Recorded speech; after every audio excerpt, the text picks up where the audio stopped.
the four guys in this chat room here, we've all made colossal mistakes. I've made horrible mistakes. The Yeah. difference is I now understand what that was and why not to do it. And I've been accountable for it and I've owned it. And I'm sure the three of you have too.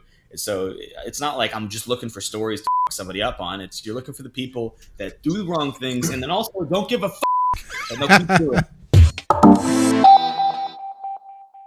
What's up, guys? Welcome back to Blood, Sweat, and Gear with coaches Skip Hill, Andrew Berry. I'm Scott McNally. We have a special guest today, John Dorsey, or if you're on Instagram, you might know him as Goob. We're going to do an interview with him, so we're kind of like breaking format a little bit today.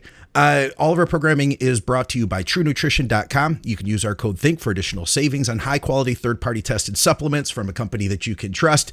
Hit me up if you have any questions about anything that they have. We're also brought to you by SupplementSource.ca. If you're in Canada, I've seen some crazy deals over there. Just go over to check them out. They have great deals that change week to week. We're brought to you by STROM Sports Nutrition for everybody over in the UK.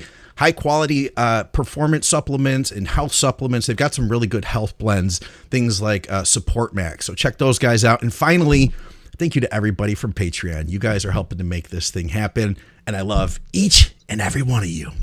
All right, I'm going to turn this thing over to Andrew so you can do an intro for us.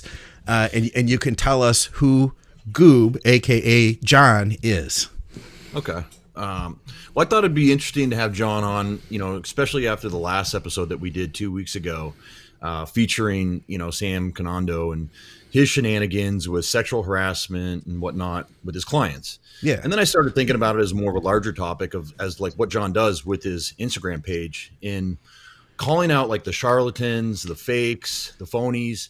And we all know that in our industry, there's a little bit of that goes on. I mean, like Muscle Tech used to say that their creatine would get you 26,000% more muscle growth, right? Or Yeah. Cell Tech would get 47,000% more muscle growth. Like, so we know that there's a little bit of exaggeration, fraud, whatnot in our sport. But I thought, what John's doing right now with his page, Goob U 2 right now, calling out fakes, phonies, calling out sexual predators, calling out people that are going after children, calling out people that he's got a girl who had faked cancer for a number of years to get people to sponsor her, to hire her for coaching, etc. Damn. So I just thought, it's a chasm in our industry that I think it's something great that John's covering, and I thought it'd be great to have him on to talk about, what gave him the idea to really just turn his page into that, and maybe like some tips for people, someone maybe trying to hire a coach to maybe navigate the waters so that they don't fall victim to some of these people out there. Yeah, that sounds good. Yeah. So John, tell us all about yourself. So, first and foremost, I do what you guys do. I coach competitors, coach lifestyle people. But about 6-7 months ago, I just started running these stupid videos. And I was like, you know what? I love this industry. I love the bodybuilding world. And it's not a good place right now. But it can be a good place. And I remember, you guys are all like me.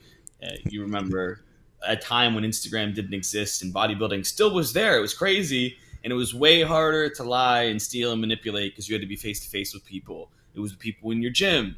And you couldn't just tell them that you were 280 shredded and please send me money and I'll send you a diet and training program. They looked at you like, you little shit. You can't even bench 135. But now it's a whole different world. And I was like, all right, let's see what I can do about this. Nobody's going to give a shit about it. But my rule for things is I always try to entertain myself. And if anybody else likes it, that's cool. And so I was just doing shit that entertained me. And now it's a thing, I guess. I get tagged every day. There's kids that are doing the same shit I'm doing. And they'll send it to me like, are you mad that I did a video? I'm like, no, bro, please. Take this responsibility away from me, for Christ's sake. So that's the long and the short. He mentioned Lydia Knoll. She's the cancer girl. She literally pretended to have cancer for the last 5 years. And I did this whole deep dive. I kind of got a tip about it. I background checked her whole family. I interviewed everybody. I sort of pretended like I was doing a story about bodybuilders that survived cancer, and I blasted this shit out to her whole family. And they all got back to me like, who has cancer in our family? I was like, wait a minute. Would you say that you're like the Project Veritas of bodybuilding right now? I guess I don't know. I'm just a dude that, like, I can't let shit go. If somebody's telling like not telling the truth, there's something wrong with me, bro. Like I just can't stop. Well, what's your system? Or let's do this. What was the first one you did? I think it was the cancer, but then I know you started really picking on people of all levels in terms of competitors, all the way up to top Olympians that were editing their pictures, making themselves look better, making their competitors look worse by making their waist look wider. Like tell me, like what's your step? Like when you does someone send you like a DM, or do you just like peruse the internet and be like, oh wait a minute, I think they edit their pictures? So originally, I saw a client of Jeffrey Sue that he had reposted. It wasn't he didn't do any of this. Jeffrey's a very, very, very noble dude that would never do this. But it was one of his clients who also coaches, and her name was Silinda, I think. And she posted it before and after. And at the time, I just gotten really involved in like photography, and I bought a bunch of cameras and shit. So I'm like noticing this shit. Yeah, exactly. And I'm like, what the fuck? She's got on the left side, the before, she's got using a like native angle lens, and on the right side, she's got a wide angle lens, and it's side profile looking at her butt, my booty gains. And anybody who's ever used a wide angle lens before knows it distorts, it pulls, the things in the center look a little bigger, and it does this fisheye effect. And I was like, the fuck? She did it on purpose. She's doing a before and after, not using the same camera, not using the same angle, not using the same lens to show something different. And so I kind of put a thing out, I just put a little video out, and I blasted her, and I made her a offer. I was like, hey, if you use the same, because I messaged her, and she said, no, it's the same camera. And I said, hey, if you use the same camera, the same lens for this, I'll send $1,000 to St. Jude or any charity you're choosing, no question. If you're wrong, and I DM'd her and I said, do you accept? She said, yeah. If you're wrong, and I'm right, then you got to send $1,000 to my charity, St. Jude. And she said, yeah, of course. Sends me the EXIF data, which is like the metadata from the photograph. Yeah. It's like plain as day. I was right. Like, here's the one line. It tracks all the shit. Like, you can't get away from it. You just didn't understand. I was like, here's this and here's that. So St. Jude $1,000. And she blocks me. And I was like, oh. Man, this was the first video I did. So this girl like drug me through the steps of denial. It's like, oh, I didn't do it. Oh, I'll prove it. Oh, well, my proof is wrong. I'm going to block you. And so I went to my stories and I was like, what do I do? And somebody said, why don't you just let us send the money? I was like, okay. So I made another video and I was like, Silindo, we got you. We're going to send the money anyway. And I sort of did a thing and it was like $2,000 later, like 3 hours. Holy shit. Twice the amount of money. And you sometimes do these, you hold your videos hostage to raise more money for St. Jude's. Like, how much money do you think you've raised for the charity so far, like in this last year? About $28,000 since April. Good God. Wow. This is incredible, man. This is incredible. I mean, think about this. People find enough entertainment that they're like, shit, yeah, I want to see that video. I'll send $100 to St. Jude. And if 4 other people do it, the $500 goal for the day is met. And I mean, I think that's cool because you're doing good with it too, Yeah. And you know what? I think part of that is the reason at least the way I'm feeling here is that we see like shenanigans happening online all the time. And I feel like most of us feel like there's nothing that we can do about it. And that if somebody actually is doing something about it, I could see how a lot of people get behind that and be like, yeah, plus we're donating to a charity on top of that. Yeah, that's pretty cool. That really is. And I mean, people will send me stuff all the time. They're like, hey, do you have a Patreon or something where I can? And I'm like, no, I make all my money coaching. So I'm like, no, but like I'll have a charity thing and you can send money there. And so they'll wait. And then when I drop it, I'll say, hey guys, I got this juicy video on an Olympian. But I'm not posting it until you send $1,500 to this. And I'll sometimes pick smaller projects. It was a really cool charity. A friend of mine, not charity, but like a nonprofit. A friend of mine supports it. It's like they offer resources for women with ADHD and other cognitive disabilities, and that's like their whole thing. They just help these women find help.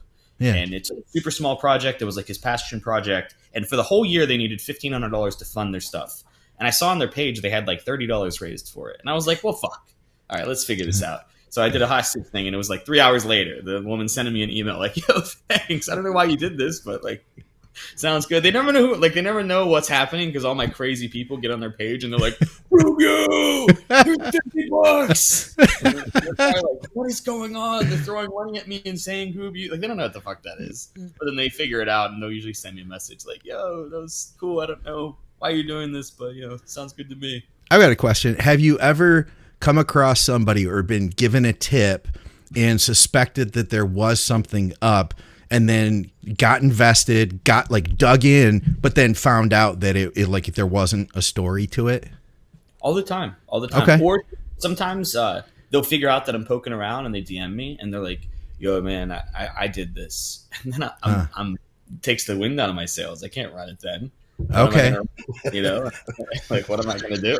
So if somebody were to do something wrong and they were to say like, yeah, you know what, I made this huge mistake, I did this thing, you're not going to put them out on blast. You're looking to take people out that are trying to deny it, basically, is what you're saying. The 4 guys in this chat room here, we've all made colossal mistakes. I've made horrible mistakes. Yeah. The difference is I now understand what that was and why not to do it. And, I've been accountable for it and I've owned it. I'm sure the 3 of you have too. So it's not like I'm just looking for stories to fuck somebody up on. It's you're looking for the people that do the wrong things and then also don't give a fuck. And they'll keep doing it. And fuck Right, them. but at the same time, let's be fair and let's say that not one of the 4 of us has ever pretended that we had cancer to benefit financially and for attention. I mean, because I'm with you, I've done a lot of fucked up shit. But there was I have I actually I have tortured not done that. Can I tell you guys a little about like so I investigated that. I had the whole thing put together. I put a video together. She didn't know really what was going on. And I DM her. And I was like, hey, 1, I know what's going on. And 2, here's a video. And I sent her the video. And she watches it. And then like 5 minutes go by. And I go to her page. And there's like 15 posts missing. And then there's like 40 posts missing. And then there's like 100 posts missing. And then her bio's changed. And then her screen name's changed. And so when I do this, like big stories like that, I screenshot and save everything, like every component of the profile. And so that allowed me to go and edit the video. I changed the ending. The last 10 seconds of the video went from whatever it was to, and hey guys, I told her I was going to do this video, and look what she did. And she changed herself from the cancer survivor to the diet coach. I was like, fuck. Thanks for giving me was more even timestamped, right? Yeah. So like you can see there's like a 3-minute lag between them. Dang. I sent her the updated video from a different, because she blocked that account, and I was like, thanks for ending my video. And then she just slithered off into the oblivion. This has been probably 5 months now since I did that video, and not a peep on the internet. She's gone. Okay. That's the other question. Go ahead. Let's talk about like, maybe the darker side, the sexual predators, because you found a kid. He's 30 years old and he was trying to get a 14-year-old girl to either send him pictures or hook up with him, on top of, finding Sam, who was, asking his female clients for naked pictures, which none of us has ever done in our lives. Maybe talk about, I see that as like the dark, like harmful stuff.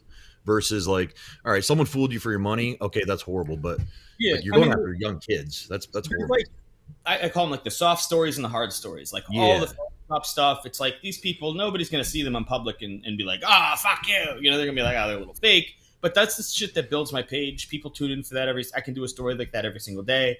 I like doing stories like that because it's like a little jab and like, it builds my credibility. It builds the platform up for when it comes to actually doing shit. Sam Conato, 200,000 people saw that video. If I only waited for a Sam Conato video, I dropped that shit out, maybe 3,000 people would see it, and that's that. But probably a good portion of the industry knows that guy is a creep now.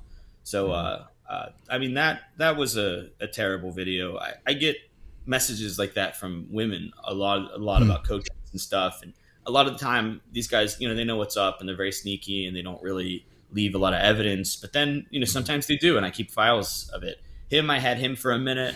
The guy, Roger Wynn, you're talking about, the 30-year-old. He's in the UK. He was sponsored by MyProtein and Gymshark, was doing some affiliation with him. And he had all these like younger girls. This girl was 15 and DM them and talk this and talk that. He'd like call her a good girl and like all this weird shit. He was asking her about her breast size, asking if she was a virgin. And she thought that he was 20 years old because he told her that he was 20 years old. And he's like, he looks like a younger guy. He's 31. Still legal, though. Yeah. Still legal. 20 on 14 is still legal. Yeah. Yeah. She was 15 at the time. And And I was like, damn, I'm going to roast this guy. He's going to disappear, or he's going to own it and say he's going to therapy or something. And this fucker puts out a video and he says, hey, guys, actually my account was hacked. And here, I can prove it. And continues to not prove it. And so I tore him apart on that video too. And then like a month and a half went by. I need to crawl up his ass and die again because he's back to posting. He's talking about how his father abused him as a kid. And he's like doing all these videos for sympathy now. But I'm going to absolutely rip his head off again. Fuck that guy. Let me just add, though, because you made a good point that still at 20 years old, that's still illegal. But the older the person is, the older the guy is, the more creepy and fucked up it is. Yeah. 20 is not legit, but 30 is fucking worse. And 40 and 50, it makes me want to throw up on my microphone. Too, where it's like, you're 31, you understand that what you're doing is inappropriate. Telling her you're 20, you know that you're being deceptive. Yes. Like Sam Conato, what he's doing with his clients. He's saying, oh, send me non-clothed photos. And they're like, what? And he's like, oh, without your clothes on. Wait, naked photos? No, none clothed. It's like he's being tricky because he thinks, they'll think I'm just, English is my first language and I don't know what I'm saying. And hopefully they'll send me some tits is what he's thinking. And unfortunately that worked. That Roger scenario, he actually, went away after you called him out for about a month, and then he reemerged, right? And he came up with some story saying that, being away from social media, I just really gained a new perspective and just being present. I needed a break from social media. That's why I left. Not mentioning anything related to the video or the allegations about him. He said, I was putting out a video every single day. It got really overwhelming. The truth is, what got overwhelming was people saying you're a fucking predator and a pedophile. That was probably what overwhelmed him. It had nothing to do with it. Yeah, exactly. And I don't know how you guys feel about the sport, but I've always thought, and I still think, that people in our industry are more forgiving, far more forgiving. I was just thinking that. Average people in society. Do you guys agree? It's like, well, I did this, I did that. And it's like, people make mistakes. You give it a few years, and there's such a fast revolving door that 5 years down the road, nobody knows what this guy did 5 years ago. I think the combination of there's a lot of recovered addicts that I've worked with and that I know are in the sport. I'm one of them. A lot of and it's like, damn, those are the people that are the most forgiving in my experience. I think that probably leads a lot to it. There's a lot of, hormone use where we're not really ourselves. Like we all kind of go through it. And it's like it's on the fringe of society. Bodybuilding isn't like this. You don't tune into ESPN and watch it. Like we understand we're a fringe sport to begin with. So it's like, why would we judge ourselves like super harshly like that? And we're already kind of outcast, if you want to say outcast. So I think I agree with you. I think it's a very forgiving platform. There's people I've covered crazy stories on that people were like, well, they admitted to it, so that's okay. And, or they just go, Roger Wynn. Fuck you, Roger Wynn. Never. Nobody's gonna forgive you for that shit. But everybody else. I mean, even Sam Conato. If Sam Conato had, as soon as I did the story, if he'd said, yeah, guys, I'm a sex addict. The trend got me. I don't know what's going on. Yeah, I shouldn't be doing that. I'm not going to work with women anymore. I'm only going to work with men. I would have looked at that and been like, creepy, but self-aware. Yeah. I would have left it at one video, and I wouldn't have run a train up his ass, and I wouldn't have had everybody share it. It would have just been like, okay, one. But the dude doubled down. He doubled, he tripled, he quadrupled down. I love it when the people double, triple, quadruple down. Like the boyfriend of the girl from the other day that ended up leaving you those voice messages and calling you all sorts of racial slurs and you remember what I'm talking about? No, the messages wasn't towards me. That was towards an actual black client of his. Oh, that makes it even worse. Wow. Yeah, that wasn't towards me. Wow. But people send me crazy shit all the time. They go wild on me, and I never post it. I never, ever, ever post it because I want them to know that I'm destroying you with something you already did, not something that you're about to do in my presence. I will never drag somebody with something they said to me. Like maybe I'd make an exception for like Roger Wynn or something. But if they're coming at me aggressive, it's like, I don't care. I mean, say whatever the fuck you want to me. You guys want to talk shit in my inbox? Go ahead. Send me a nasty voice message. I send Roger Wynn a voice message from a burner account every single morning telling him how I'm going to rip his head off and shit down his neck. Every single morning. every single. And I'm not encouraging anybody out there to do it, but that is the song of my people, and maybe he just needs to hear it until he goes the fuck away. I don't know. Yeah, That's incredible. I'm sending some nasty shit. He reads a couple of them too, and then he'll be like seen, and then I go click his profile and I'm blocked. Make another email. God damn it, Roger. So before we got started here, you were telling Andrew and I a little bit about this event that you have that you're putting together, and I don't really know what it's about. So I wanted to wait and hear about it on the show so that you could tell me, but then also tell our audience. Like, what is it that you're doing? So I don't know. It was about a week and a half ago. I got this idea to do like an award show. I was like, damn, there's so many things I could have as nominations. I've done probably 300 videos at this point. There's a lot to pick from. I could probably drum up some sponsors and do like a live stream.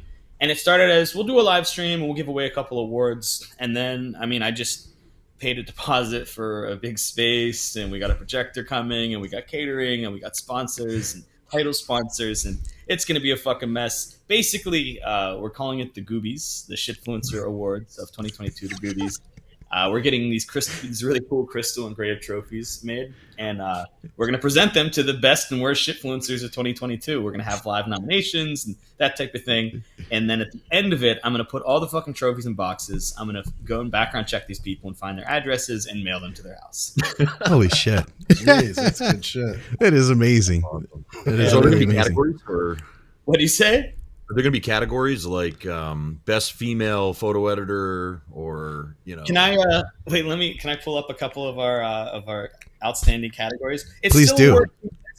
It's still a working list. Let me see here. Well, who do you work on this with, by the way? Is it you and your girlfriend, or Ross other Flanagan, Labor Gang. oh, Ross is the one that does it all with you? Okay, Labor gotcha. Gang's going to be catering, and we're actually hosting it in New Braunfels. We just put a deposit down on a really cool event center, and it's going to be absolutely insane. Dude. Here we go. We got the Golden Shovel Award. That's for somebody that has just continued to dig and dig and dig and dig. We have the Golden Sombrero Award. Now that is for, if you're familiar with baseball, that's when you get struck out 4 times.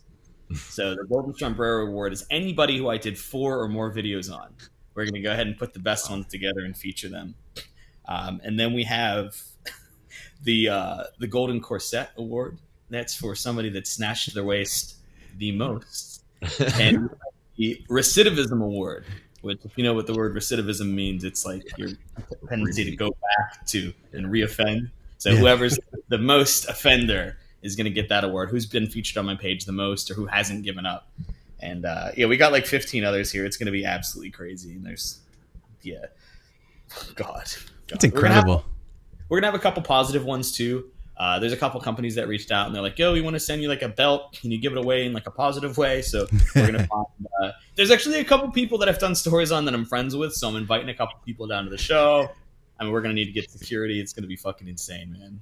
It's gonna be absolutely insane. I cannot wait. It's December 6th in New Braunfels, Texas. If anybody's watching this and you want to attend, it's gonna be live streamed too, though. So Okay, cool. Yeah, we'll have to get links to that. And I had a question that this is kind of like a personal question, I guess.